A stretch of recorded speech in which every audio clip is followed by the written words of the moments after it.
Hey everybody, I am Surbhi and welcome back to my channel Key Differences. In this session, I am going to talk about the differences between sale and agreement to sell. So friends, without wasting a minute, let's move on right into our video.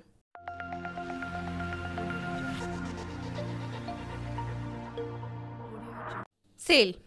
Sale is when there is transfer of property, that is ownership in goods, from seller to buyer takes place immediately for a price at the time of making a contract.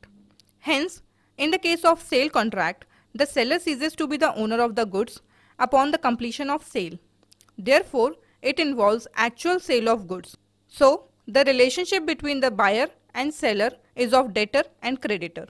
Let us understand this with an example. Suppose Tom sells his car to Mary for rupees 25 lakh. So, when all the essential elements of a valid contract are present, then there is a sale. Hence, the ownership of car is transferred from Tom to Mary. This is so even if the payment of money or delivery of car both is postponed. Moving on to agreement to sell. Agreement to sell is when the transfer of ownership in goods will take place at a future date or it is subject to fulfillment of certain conditions. In short, there is no transfer of property at the time of contract.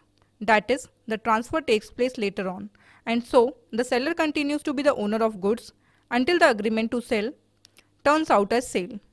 In other words, we could say that when there is an intention to sell the goods in future by the parties concerned, it is agreement to sell. So, the performance of the contract takes place on a later date. One must take a note that the payment of price and delivery of goods are not essential for the transfer of ownership unless otherwise agreed by the parties concerned. For example, Neil agrees to sell certain goods to Ria. The goods are transported from Gujarat to Mumbai via ship. The ownership in the goods will be transferred to the buyer when the goods arrive, and the agreement depends on the condition that the ship reaches the port safely. In other words, we could say that the agreement to sell is converted into sale when the time passes and the conditions relating to it are met. In addition, the liability to pay GST arises only in the case of completed sale and not when there is an agreement to sell. Moreover, it is important to know the difference between sale and agreement to sell because the rights and obligations of the parties concerned depends on it. Moving on to the difference between sale and agreement to sell. Sale is when the ownership of goods is passed on from the seller to the buyer immediately for a price at the time of signing the contract of sale. Whereas agreement to sell is when the ownership of goods will be passed on from the seller to the buyer at a future date or on the fulfillment of certain conditions. So, in case of sale, there is actual sale of goods. But in case of agreement to sell, there is an intent to sell the goods in future.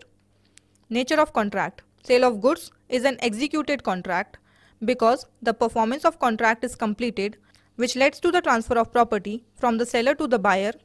As against, agreement to sell is an executory contract because the performance of contract by the parties concerned is due, and that is why the property in goods rests with the seller. Remedies for breach. When there is a sale, if the buyer neglects or refuses to pay the price of goods, the seller has the right to sue the buyer for the price of goods on the breach of contract, irrespective of the possession of goods. In an agreement to sell, if the buyer neglects or refuses to pay the price of goods, the seller can only sue for damages and not the price of goods, because the ownership of the goods has not yet passed to the buyer. Talking about the rights. A contract of sale is a contract plus conveyance and results in the creation of right in rem. That is, it gives the right to the buyer to enjoy the goods as against the entire world. As against, an agreement to sell is purely a contract and creates right in personam. That is, it gives right to the buyer or seller against each other for any default in the performance of their part as per the agreement. Risk of loss. When there is loss by accident, the loss falls on the buyer no matter who has the possession of goods. It happens because the risk is associated with the ownership of goods. In case of agreement to sell, it is the seller who bears the risk of loss, irrespective of the fact that who is having the possession of goods. In short, the risk of loss is associated with the ownership of goods and not the possession. Effect of resale. In case of sale, a seller is not allowed to make resale of the goods except in two conditions. That is, being a seller in possession of goods after sale or being an unpaid seller. In case of any breach by the seller, the buyer has two remedies. That is, he can sue the seller for damages and he can also sue the third party to whom the goods have been sold for recovery, as the owner of the goods if the subsequent buyer has the knowledge of the previous sale. However, in case of agreement to sell, the seller can resell the goods. This is because the ownership of goods is not passed to the buyer, and so the seller can easily convey the title to the third party. However, the original buyer can sue the seller for the breach of contract. Insolvency of seller.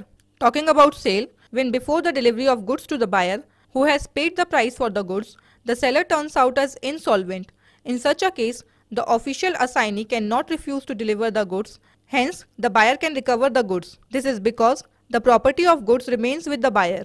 However, in case of agreement to sell, when before the delivery of goods to the buyer, the seller turns out as insolvent and the buyer has already paid the price of the goods, the official assignee can refuse to deliver the goods. However, the buyer can claim a rateable dividend out of the estate of the insolvent seller as a creditor, but not the goods. Insolvency of the buyer. In a sale, if the buyer becomes insolvent before the payment of the price, the seller is required to deliver the goods to the official assignee and is entitled to rateable dividend for the price due. In case of agreement to sell, if the buyer becomes insolvent before he pays the price for the goods, the buyer cannot claim the goods and the seller can refuse to deliver the goods to the official assignee unless he gets paid for it. This is because the ownership of goods is not transferred to the buyer. Condition. While sale is an absolute contract, so there is no condition. But in case of agreement to sell, there may be conditions. So it is a conditional contract. So friends, this brings me to the end of this lesson. I hope the concept has been clear now.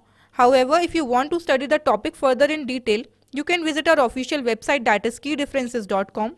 Here you can find a detailed comparison of sale and agreement to sell along with their definitions. Links are also provided in the description box below. So guys, I hope you liked this video, and if you did, please do give it a thumbs up and share it with other people.